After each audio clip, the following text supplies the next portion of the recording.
सभी आंगनबाड़ी सेविका सहायिका मिनी बहनों का आज के इस वीडियो में स्वागत है। दो बहनों को और दिल से धन्यवाद, उन्होंने भी मदद अभी अभी भेजी है, जिनमें कि रेखा बहन हैं, कन्नौज जिले से आती हैं, बहन ने भी मदद आज भेजी है। और इनके अलावा एक बहन है संगीता देवी, जो कि गाजीपुर जिले से आती हैं, बहन ने भी मदद भेजी है और नीचे लिखा भी है कि मैं ब्लॉक सैदपुर जिला गाजीपुर से हूँ। और यहाँ पर दरअसल भाई हैं, उन्होंने कहा है कि मेरी पत्नी जो है वो आंगनबाड़ी कार्य करती हैं, उनका ही नाम संगीता देवी है, पैसा मिल जाए तो बता देना। मैंने उनको बता भी दिया है कि आपका सहयोग राशि हमें मिल गया है। बहुत बहुत इन दोनों बहनों को भी दिल से धन्यवाद। अब आगे कुछ और भी जानकारियां आप सब बहनों को देना चाहेंगे। कामनी बहन है, कानपुर देहात से आती हैं और उन्होंने एक जानकारी साझा की है। अखबार में ये एक खबर प्रकाशित की गई है कि आंगनबाड़ी कार्यकर्ताओं को चुनाव या फिर अन्य गैर विभागीय ड्यूटियों में न लगाया जाए। तो ऐसे में आपको बता दें कि हाई कोर्ट के आदेश के बाद उत्तर प्रदेश राज्य बाल अधिकार संरक्षण आयोग ने सभी जिलाधिकारियों को आंगनबाड़ी कार्यकर्ताओं को चुनाव या फिर अन्य गैर विभागीय ड्यूटी न लगाने को कहा है। तो आप समझ रहे हैं ना कि यहां पर जो राज्य बाल अधिकार संरक्षण आयोग का जो ऑर्डर था, मैंने चैनल पर दिखाया भी था। समस्त जिलों के जिलाधिकारियों को वो लेटर भेजा गया था, डीपीओ लोगों को भी भेजा गया था। तो जिलाधिकारियों को प्लस डीपीओ लोगों को, दोनों लोगों को लेटर भेजा गया था। रही बात दिखाने की, एक बार दिखा चुका हूं, अभी आज इस वीडियो में फिर मैं आपको एक बार दिखाऊंगा। देखो, इस संबंध में आयोग की सदस्य डॉक्टर सुचिता चतुर्वेदी, इन्होंने सभी डीएम को पत्र लिखा। इसमें कहा कि हाई कोर्ट के निर्णय का अक्षरशः पालन किया जाए ताकि 0 से 6 वर्ष तक के आयु के जो बच्चे हैं, उनके स्वास्थ्य, उनके पोषण, उनकी शिक्षा संबंधी कार्य जो भी है वो प्रभावित ना हो। और पत्र में बच्चों के पोषण के लिए संचालित कार्यक्रमों का हवाला दिया गया। वर्तमान में प्रदेश में 1,88,000 आंगनबाड़ी केंद्र का संचालन किया जा रहा है। इसके माध्यम से करीब 1.5 करोड़ बच्चे और 40 लाख गर्भवती महिलाएं, इनके स्वास्थ्य और पोषण की निगरानी की जा रही है और ये कार्य बहनें कर रही हैं। और इसीलिए इनकी चुनाव जैसे या अन्य विभागीय गैर विभागीय जो कार्य हैं उनमें ड्यूटी न लगाई जाए, इस बारे में यहां पर जो है ये साफ साफ लिख करके भेजा गया। साथ ही साथ आपको बताना चाहेंगे, अब वो लेटर भी आपको एक बार फिर से मैं दिखाना चाहूंगा, वही लेटर जिसका इस अखबार में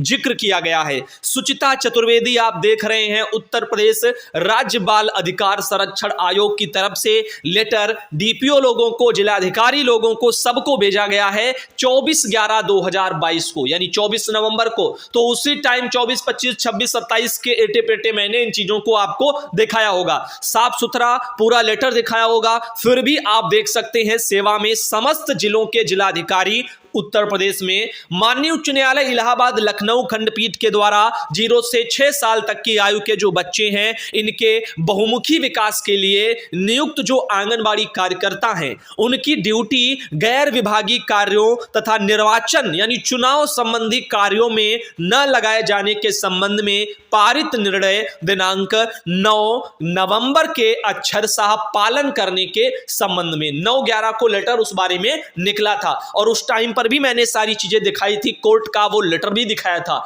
सारी चीजें ऑल इंडिया आपको दिखाता है। अब देखिएगा, यहां पर नीचे उन्होंने लिखा भी था, श्रीमती मनीषा कनौजिया एवं अन्य बनाम जिला मजिस्ट्रेट। बहन ने ही, मनीषा कनौजिया बहन ने ही जो है याचिका डाली थी और उन्हीं के इस प्रयास से ये सब हुआ था। अब आप देख सकते हैं कि माननीय उच्च न्यायालय द्वारा बच्चों के स्वास्थ्य, पोषण एवं शिक्षा को अत्यंत महत्वपूर्ण कार्य बताते हुए आंगनबाड़ी कार्यकर्ता की ड्यूटी बीएलओ निर्वाचन समेत किसी भी गैर विभागीय कार्यों में न लगाए जाने का आदेश पारित किया गया है। तो इसी बारे में उन्होंने सब लिखा था। साथ ही देख सकते हैं इसमें यह भी उन्होंने लिखा था कि अर्थात उक्त अभियान के अनुसार प्रत्येक माह में कम से कम 25 दिन आंगनबाड़ी केंद्र संचालित किए जाने का प्राविधान है। माह में 4 से 5 रविवार और वर्ष में बड़े त्योहारों पर अवकाश की अवधि को छोड़ देने के पश्चात माह में 25 दिन कार्य दिवस बचता है और आंगनबाड़ी कार्यकर्ती को प्रतिदिन आंगनबाड़ी केंद्र की गतिविधियों को संचालित करना है और अनुपूरक पोषाहार सहित 6 सेवाएं सेवाएं लाभार्थियों को प्रदान करना भी अनिवार्य है। यह भी अवगत कराना चाहूंगी कि सभी वैज्ञानिक शोधों से यह स्पष्ट हो चुका है कि मनुष्य के मस्तिष्क का 90% जो विकास है वो 6 वर्ष तक की आयु में हो ही जाता है। ऐसे में 0 से 6 वर्ष तक के जो बच्चे हैं, इनको दी जाने वाली सेवाओं में किसी भी प्रकार की शिथिलता देश के मानव संसाधन के सर्वांगीण विकास पर गंभीर रूप से प्रतिकूल असर डाल सकता है। उक्त नीति का महत्व इस बात से भी समझा जा सकता है, द इंडियन एक्सप्रेस में, द हिंदू में, और भी अंग्रेजी समाचार पत्र हैं, अमर उजाला हो गया, दैनिक समाचार और भी हो गए, बहुत से जगह हिंदी अंग्रेजी सभी समाचार पत्रों में प्रमुखता से ये खबरें भी प्रकाशित की गई थी। तो यहां पर आपको पता होना चाहिए, इस बारे में लेटर तो आए, लेकिन अभी भी तमाम जिलों से आंगनबाड़ी बहनों को गैर विभागीय कार्यों में, चुनाव जैसे कार्यों में उनकी जो ड्यूटी लगती है उनसे पृथक नहीं किया गया। बीएलओ जैसे कार्य अभी भी कार्यकर्ता बहनों से हमारी करवाए जा रहे हैं। विभाग और सरकार से विनती है कि इस बारे में थोड़ा संज्ञान ले, बहनों को ऐसे कार्यों से मुक्त करें। जो भारतीय बहनें हरदोई से आती, जिनके द्वारा ये एक मैटर दोबारा हमको भेजा गया था, और पहले भी जब निकला था तब भी हम इसको बता चुके थे आप सब भाई बहनों को। अब चलते हैं पीछे, थोड़ा और भी आपको बताते हैं। जैसे कि आप देख सकते हैं, मैनावती बहन सिद्धार्थनगर से, इनका भी 4500 रुपये आ गया, और ये रजनीश जी हैं अलीगढ़ से, इनका भी 4500 आ गया। और इनके अलावा ये सीमा चौधरी बहन सिवनी से, जिन्होंने मध्य प्रदेश से कुछ जानकारी भेजी है। आइए देखते हैं एमपी से क्या खबर है। तो एमपी के बारे में आपको बताना चाहेंगे कि यहां पर महिला बाल विकास विभाग मध्य प्रदेश से 9 दिसंबर को, अभी कल ही ये एक आदेश निकाला गया है। आइए इस आदेश को ध्यानपूर्वक देखते हैं। तो जिला कार्यक्रम अधिकारी महिला बाल विकास विभाग मध्य प्रदेश की तरफ से समस्त जिलों के एमपी में डीपीओ लोगों को एक लेटर भेजा गया है। कहा गया है कि लाडली लक्ष्मी योजना की जानकारी विभागीय आंगनबाड़ी भवनों में लिखाए जाने के संबंध में। तो जो आंगनबाड़ी भवन है उनमें लाडली लक्ष्मी योजना की जानकारी को लिखवाया जाएगा, इसके बारे में है। यानी दीवार लेखन आप कह सकते हो। ऐसे ही आपको पता है कि उत्तर प्रदेश में जो पुष्टाहार से रिलेटेड चीजें हैं उसके लेखन को लेकर के भी कार्रवाइयां चल रही हैं, जो वॉल पेंटिंग थी। अब देखो इसमें क्या है, कृपया लाडली लक्ष्मी योजना की जानकारी के संबंध में संलग्न प्रारूपों का अवलोकन करें, जो कि हिंदी भाषा के अतिरिक्त भीली भाषा है और बैगानी है, गोंडी है, भिलाली है, कोरकू है, बारेली है, मवासी है, ये बोलियां हैं, इनमें भी तैयार कराए गए हैं। वर्तमान में सभी विभागीय आंगनबाड़ी भवनों को रंग रोगन कराए जाने के निर्देश दिए गए हैं।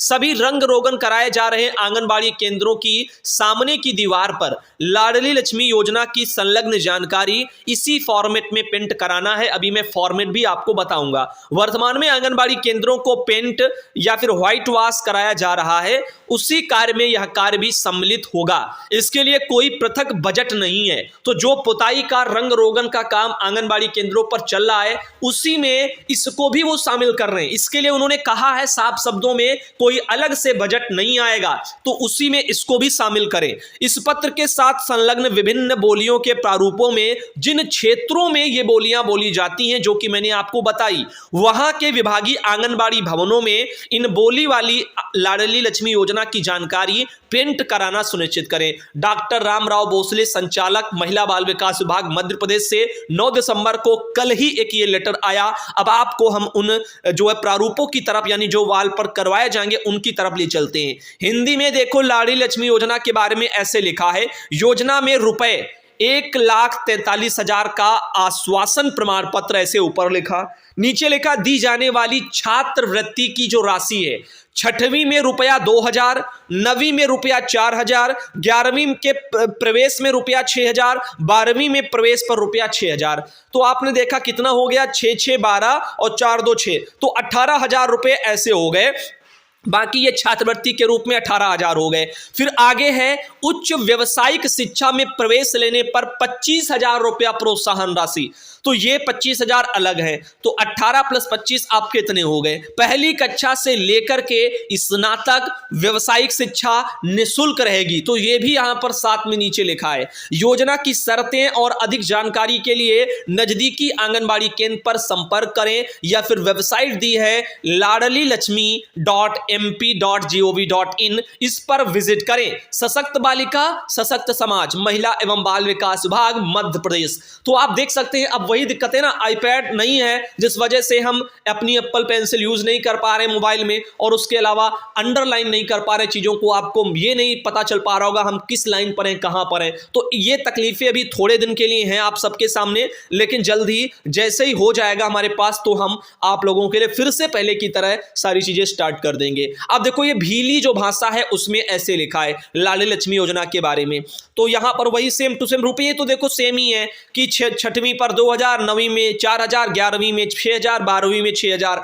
बाकी वो उच्च शिक्षा या फिर जो व्यावसायिक शिक्षा वगैरह में भर्ती वगैरह उन सब में जो है 25,000 की सहायता राशि अलग से, बाकी कक्षा 1 से स्नातक तक के लिए निःशुल्क शिक्षा, ये सारी चीजें हैं। तो आप देख सकते हैं ऐसे करके चीजें यहां पर आई हैं। तो हर एक भाषा में वहां की अलग अलग स्थानीय भाषाओं में लिखाए गए हैं। ऐसे ही एक ये भाषा है जो कि मेघनगर लिखा है, भीली भाषा जिसको बोलते हैं, और आगे दिखाते हैं ऐसे एक ये भाषा है जो कि गोंडी है और वहां उस भाषा में लिखा है। ऐसे ही यहां पर ये है सहरिया, वहां पर ऐसे लिखा है। ऐसे एक ये बहन जो है बैगा जो एक भाषा है वहां के बारे में है। तो ऐसे कुछ भाषाएं भी वहां पर दे दी गई हैं। तो ऐसे कुछ एक ये जानकारी जो कि एमपी से हमारे पास आई है आंगनबाड़ी केंद्रों पर लिखवाने को लेकर। शिव कुमारी बहन है, जौनपुर से आती हैं, और बहन ने जिलाधिकारी जो जौनपुर के हैं 7 दिसंबर का उनका आदेश हमें भेजा है।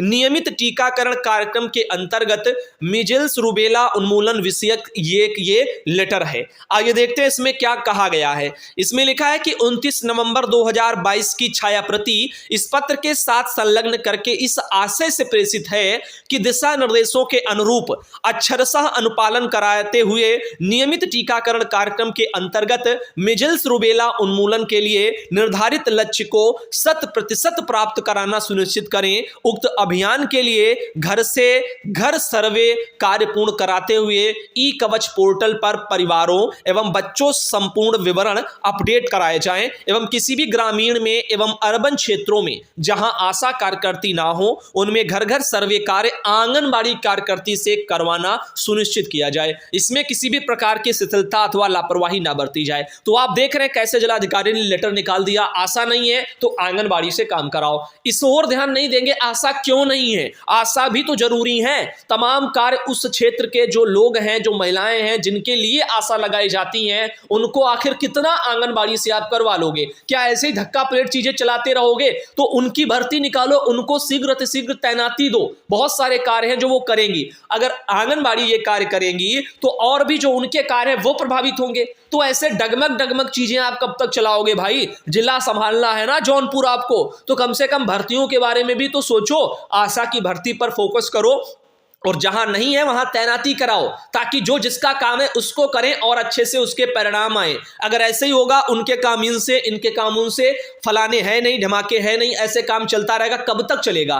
और ऐसे जो बहनें बेचारी जिनका मुख्य काम है वो प्रभावित होगा, उसको कौन देखेगा? ये भी तो दिक्कतें हैं ना। हरबेजी बहनें बदायूं से हमारी आती हैं, जिन्होंने एक जानकारी भेजी, जिला कार्यक्रम अधिकारी बाल विकास परियोजना बदायूं। तो देखो 6 दिसंबर को बदायूं में एक लेटर निकला, और यहां पर इस लेटर में समस्त जो सीडीपीओ हैं बदायूं के, उनको कहा गया कि मुख्य चिकित्सा अधिकारी बदायूं के कार्यालय पत्र संख्या दी गई है 1/12/2022, इसका संदर्भ लें, जिसमें प्रमुख सचिव चिकित्सा स्वास्थ्य एवं परिवार कल्याण अध्यक्ष राज्य कर्मचारी समिति उत्तर प्रदेश के द्वारा मीजल्स रूबेला उन्मूलन एवं नियमित टीकाकरण कार्यक्रम सुदृढ़ीकरण हेतु 5 वर्ष से कम आयु वर्ग के बच्चों के हेड काउंट सर्वे एवं टीकाकरण के लिए विशेष टीकाकरण पखवाड़ा का अभियान चलाया जा रहा है। इसमें दिनांक 1 दिसंबर से 5 दिसंबर तक आंगनबाड़ी कार्यकर्ती को प्रशिक्षण दिया जाना प्रस्तावित था, किंतु आज दिनांक 6 दिसंबर को मुख्य चिकित्सा अधिकारी बदायूं द्वारा दूरभाष पर अवगत कराया गया कि उक्त प्रशिक्षण में आंगनबाड़ी कार्यकर्ती द्वारा बहुत कम संख्या में प्रतिभाग किया जा रहा है। अतः उपरोक्त के संबंध में आपको निर्देशित किया जाता है कि आप अपने अपने ब्लॉक में प्रभारी चिकित्सा अधिकारी से संपर्क स्थापित करते हुए परियोजना की आंगनबाड़ी कार्यकर्ती की टीकाकरण प्रशिक्षण में 100% प्रतिभागिता सुनिश्चित कराएं। इसमें किसी भी प्रकार की लापरवाही न बरती जाए। जिला कार्यक्रम अधिकारी बदायूं के, जिनका एक ये लेटर आया और ये भी काफी जरूरी था। अब इस तरीके से यहां पर आपको बताना चाहेंगे कुछ जानकारी है जो कि आज के इस वीडियो के लिए हैं। अब अगले वीडियो में आप सब भाई बहनों को हम फिर मिलेंगे। अभी के लिए दोस्तों धन्यवाद, और जिन भी बहनों ने अभी तक सहयोग किया है उन सब बहनों को दिल से एक बार फिर से धन्यवाद। जीवन में कभी भी आपको जरूरत हो तो बेझिझक हमसे कह देना। मैं बार बार इन शब्दों को अपने दोहरा रहा हूं ताकि आपको ये ना महसूस हो पाए कि हमने मदद किया और हमें नहीं मिला। तो कोशिश आप भी करना, कभी जब भी आपको जरूरत हो आपको भी मदद हमारी तरफ से जरूर दी जाएगी। धन्यवाद।